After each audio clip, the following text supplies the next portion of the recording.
Sir, ಈಗ trekking ನಿಷೇಧ ಮಾಡಿ ನೀನು ಒಂದು ಆದೇಶವನ್ನು ಮಾಡಿದ್ದಾರೆ. ತಾತ್ಕಾಲಿಕವಾಗಿ ನಿಷೇಧ ಮಾಡಿದ್ದೇವೆ.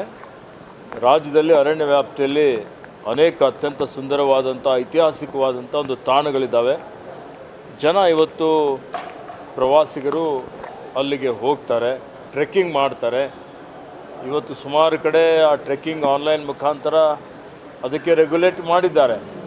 ಇನ್ನೂ ಸುಮಾರು ಪ್ರದೇಶಗಳಿದ್ದಾವೆ ಎಲ್ಲಿ ಆನ್ಲೈನ್ ಮುಖಾಂತರ ಅವರಿಗೆ ಪರವಾನಗಿ ಕೊಡುವಂಥದ್ದು ಇರ್ಬೋದು, ಅಥವಾ ರೆಗ್ಯುಲೇಟ್ ಮಾಡುವಂಥದ್ದು ಇರ್ಬೋದು, ಅವರಿಗೆ ಮಾಹಿತಿ ಕೊಡುವಂಥದ್ದು ಇರ್ಬೋದು, ಇಲ್ಲ.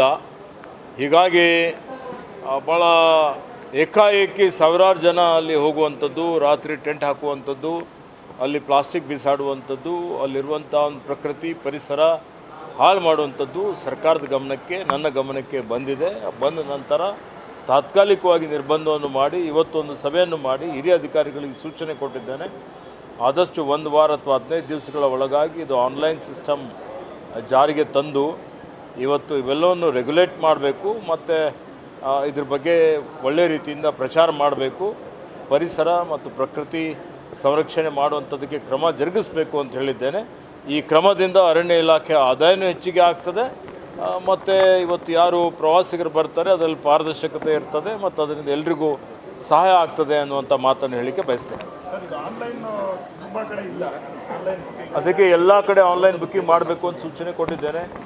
ಅದರಿಂದ ಸೋರಿಕೆಯನ್ನು ತಡೀತದೆ ಮತ್ತು ಅದರ ಪಾರದರ್ಶಕತೆಯೂ ಇರುತ್ತೆ.